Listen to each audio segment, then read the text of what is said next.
Darlington. What makes this the track too tough to tame? Ask a silly question. Why did he just run us right into the fence? Get a silly answer. I've never seen an impact like this. Sure, there have been victors at Darlington before. Great job today. But no matter what gamble you make here, the house always wins. Got into the wall, and now he's around. Oh, you think you can tame it? Hell yeah! Climb aboard, my friend. Another Around the Track starts now.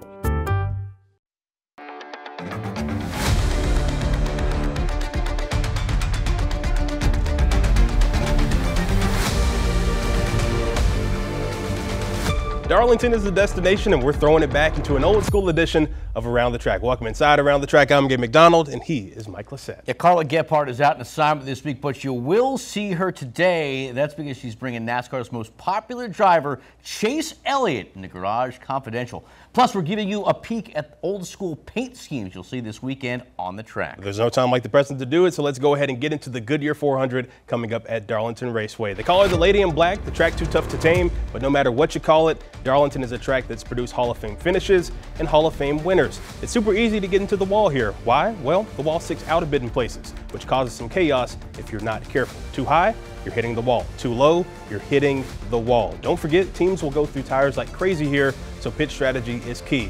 Drivers will have to find that happy medium in order to tame Darlington. Darlington is probably the most difficult oval, just because of how much focus it takes to run fast there. The conditions are always changing.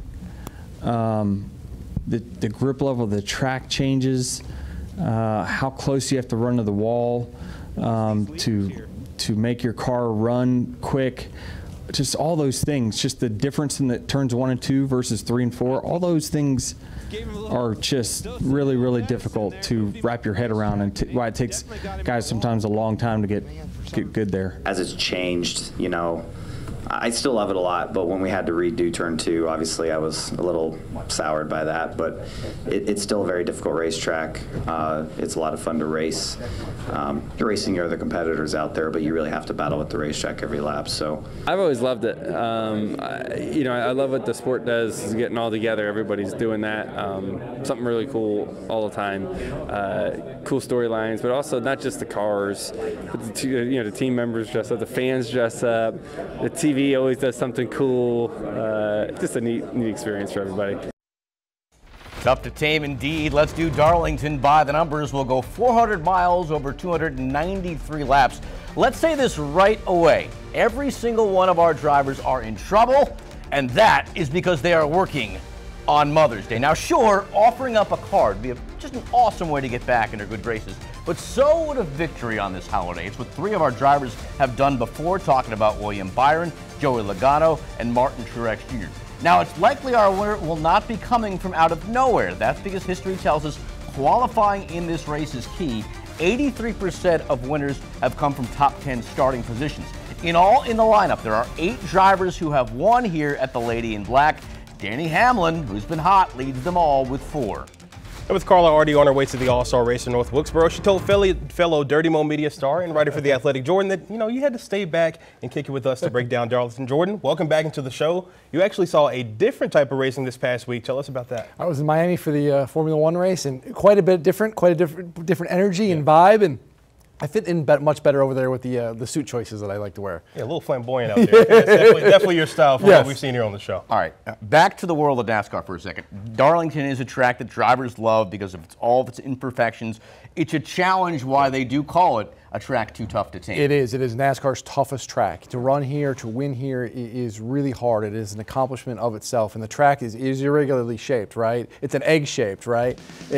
Yeah, and this all comes from the fact that it's from a minnow pond, right? Yeah. And history tells us that's where it all began. When they built this track back in the late 40s, they had a minnow pond that did not want to get disturbed, so they had, how do we work around this? Well, one set of corners in turns 3 and 4 was going to have to be different than turns 1 and 2, hence though it's an egg shaped.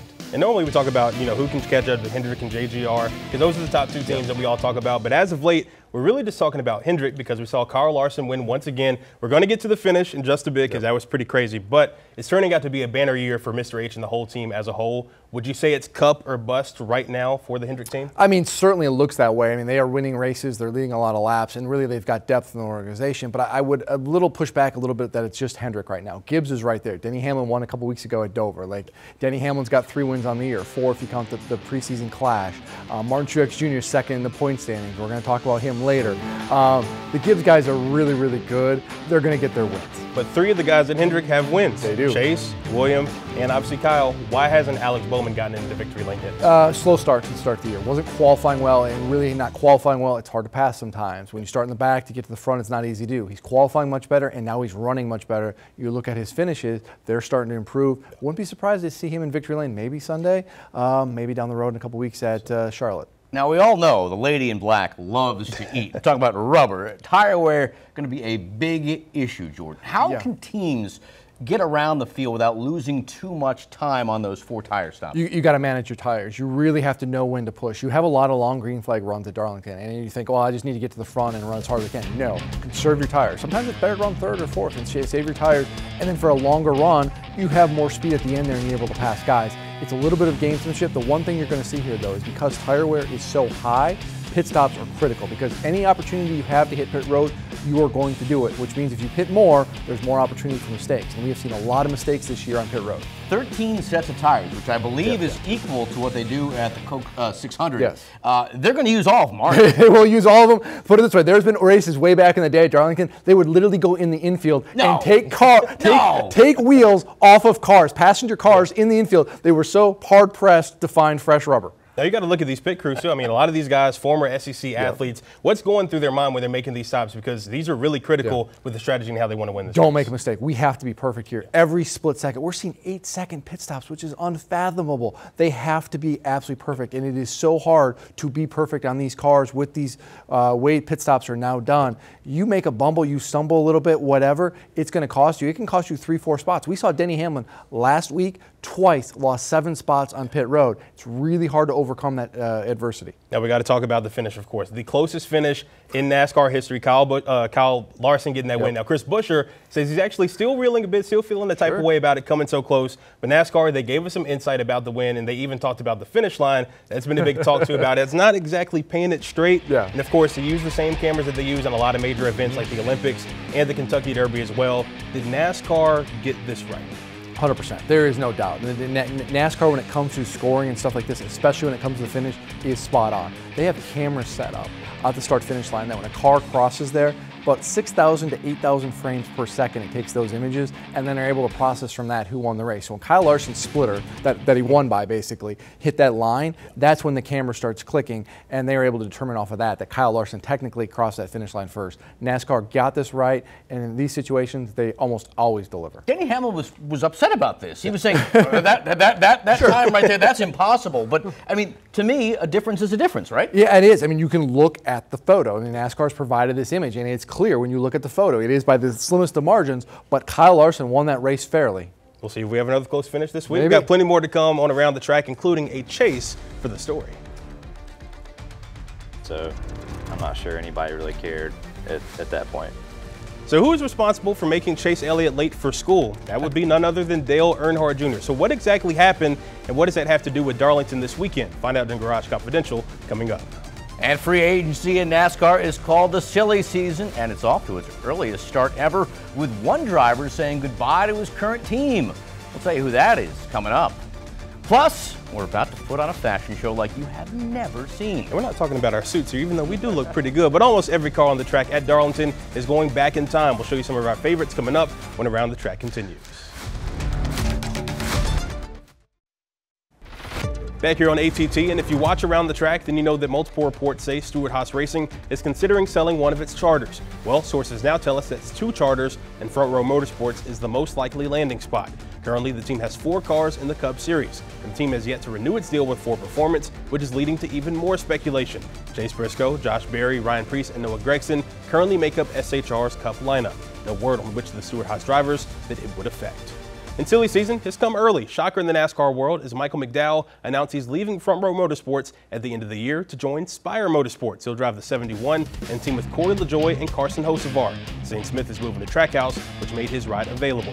No one is ever going to forget McDowell's underdog win at the 2021 Daytona 500. Over the course of his career, he's made 477 starts in the Cup Series. There's no secret that this has sort of been year to year for me for a long time. And so for the first time in my career, I had an opportunity to not have to be year to year. And that gives me not just runway, but opportunity to build and to, continue to do what I think is capable of being done. Here's to new beginnings. Well, since 2018, Chase Elliott has been NASCAR's most popular driver. He's also been a winner, too, claiming the 2020 Cup Series championship. Flash forward 4 years later, and he's put himself in position for another title after clinching a playoff spot with a win at Texas. And that win is where we find Elliott and our own Carla Gephardt in this week's Garage Confidential.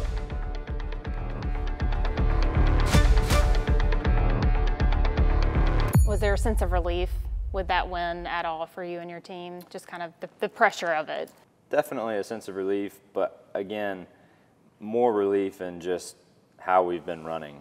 For me personally, I mean, I think it's more about that than it is anything, because you might have a day go your way or a day not go your way, but you have to be running good on a consistent basis to be up front and give yourself those opportunities. And I feel like we've been doing that. So I've been doing it long enough to understand that if you're in those positions, you're going to get your turn eventually. You just got to stay in the fight there. And I think the way we've been running is really more of the relief for myself, and I think really the rest of our group too, is just that competitive nature in all of us. You just want to be in the fight, and I think we've been doing that. Let's look ahead to Darlington this weekend. This is a track you haven't had a win at yet. What makes this so difficult? Because it's a pretty taxing track for drivers. It is. It's been a really hit or miss place for us. I feel like we've had some really good runs. I know we have had some really good runs there, and have had a couple opportunities to win, and just hadn't gone our way for whatever reason. So we just need to get up in the mix. I feel like it had become a place that we've really struggled at the last year and a half or so. I did think that we were way better last fall. I hope that was not a fluke, so we'll see. Thought we made some really nice gains from where we had been there, in the past couple years. So, yeah, I don't know. It's a tough place. These cars are so fragile with the way the suspension components are even now, that they've changed them a lot. You just can't afford to hit the wall very hard. You end up bending something, and it can ruin your day. So just that risk-reward fine line of when to push, how hard to push, is important there for sure, and yeah, we'll try to manage it the best we can. Obviously, the big thing with Darlington is the throwback weekend. You have a pretty special one this year, Dale Earnhardt Jr., the 88 from 2014. Why was that important for you to honor him in that throwback? I think it was just a great fit. I remember him winning that race. I was watching the race, and it was, I mean, Dale had a great career, and it was one of the wins that I got to witness as a fan, like a lot of people, and you could just see that genuine joy and emotion that, as to how much it meant to him. And I think anytime you have an opportunity to honor a moment that was that special for a certain individual like Dale is exciting. I think it's a great fit for myself, for UniFirst, for the whole weekend. So the car looks good, and hope it goes as fast as hope it's as good as it looks on the racetrack. You also had a tardy slip from watching this race. Yeah. I think you posted that. When you knew that you were going to honor this paint scheme, was that something that kind of popped in your mind, like, oh yeah, I was late for school because of this? I honestly did not remember that at the time, but I have since been reminded. But yeah, it was definitely, I was late to school. I would think I was in, I don't know, senior year or something. Yeah, I guess it was. So my senior year of high school, and yeah, I think the race got rain delayed or something, and ended up finishing at 1 or 2 o'clock in the morning, and yeah, I stayed up. I was definitely late. But did you get in trouble at school for that? I can't remember how it worked. I think you had like a certain amount of a certain amount you had to hit, days yeah. you could get by with, and also it was second semester of senior year, so I'm not sure anybody really cared at that point. Appreciate Chase and Hendrick Motorsports for the time. Well, from the garage to the green, we're thinking Willie B might have a side hobby that isn't iRacing or Legos. Coming up next, just how good at golf is the Daytona 500 champion? And not every car this weekend is going old school. However, those that are putting on quite the show. We're revving up the time machine when Around the Track continues.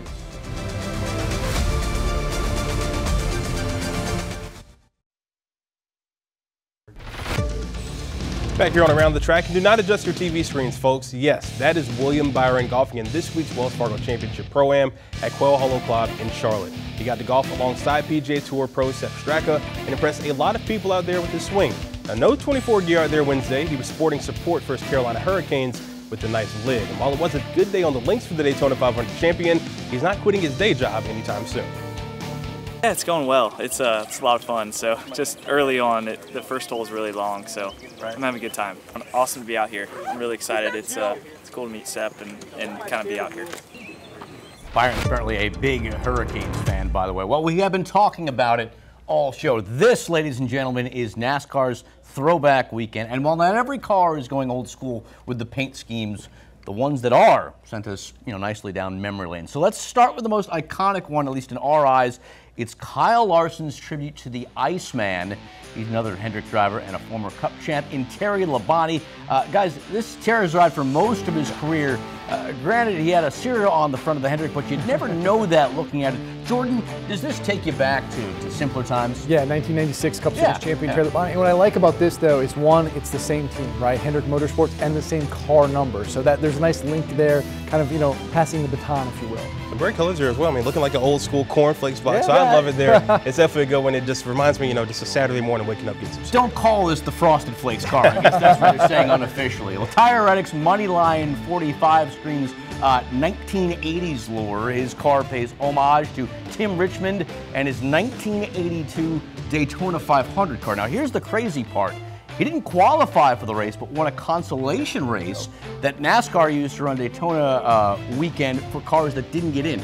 Guys, what do you think about this one? I like it, and what I do is I like Tim Richmond. He's a character. If you know about Tim Richmond, he's one of the most colorful guys in NASCAR history. A lot of things we can say about Tim we probably can't say on the air because of those kind of stories, but a colorful guy who's got a lot of great paint schemes. This is certainly one of them. All right. Meanwhile, Daniel Suarez is doing something cool. His car is a version of a fellow Mexican driver, Adrian Fernandez's 2004 IndyCar scheme. He won 3 titles across motorsports in his time in the green blur. Fernandez even made a couple of Xfinity Series starts. That's something Suarez knows quite a bit about since he's a former Xfinity champion. What do you think? I love this car. I love the green. It just pops. You can see it, you know exactly what it is, and the branding and everything. And Adrian Fernandez, great guy, great driver. Cool to see him get his respect. All right, finally, you got Holy Days of Thunder, Ryan Ellis, the 43 of the Alpha Prime, giving Cole Trickle a run for his money. So my goodness gracious, what do you think here? I mean, this is Days of Thunder. You're going to see these every year, and there's a couple Days of Thunder cars in this year's throwback race. Pretty cool to see. Here's an old school throwback for you guys. There was some great paint schemes with Dale Jr. and Chase Elliott in Victory Lane after the duels in Daytona from 2017. Chase, he was still in the 24 back then, but coming up next, we'll give you the top 5 and odds for winning Darlington plus our Victory Lane lots. We've got more ATT right around the corner.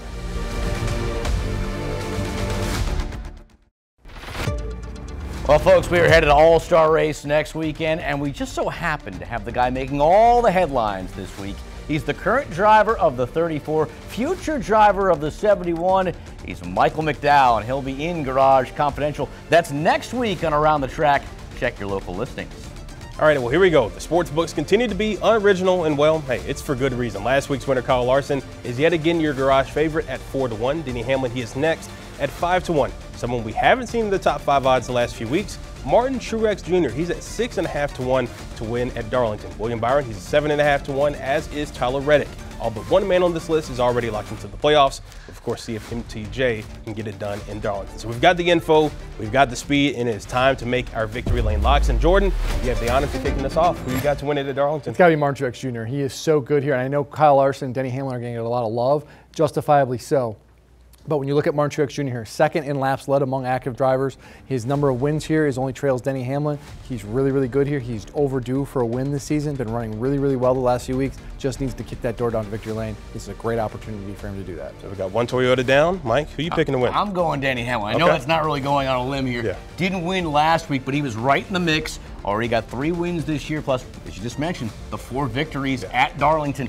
I think he's going to make it 5. I think he's hungry to finally get that championship that has eluded him for his entire career. Let's see if he can get it done. Well, last time me and you picked Denny Hamlin, he won, and I'm going with your guy as well. Give me the old veteran to tame the Lady in Black, Martin Truex Jr., to take the checkered flag. A lot of success at Darlington, won the spring race in 2021. In his 23 Cup starts here, he has a pair of wins, 4 top 5 finishes, and 10 top 10 finishes, of course. Starving for a win, like you mentioned, Jordan, so I like him to get it done and clinch his playoff spot today. So what are some of the other things that you're looking forward to seeing this race real quick? Who can survive? Who can stay out of trouble? This is a race that attrition really strikes a lot of drivers. We talked about tire wear, those kind of things. You need to make it to the finish to have a good finish. I know it's cliche, but that's really the case here at Darlington. You look back at this race a year ago, a lot of attrition, a lot of guys had problems. Going to be a fun race. Appreciate you doing this. We'll see you next week in North Wilkesboro.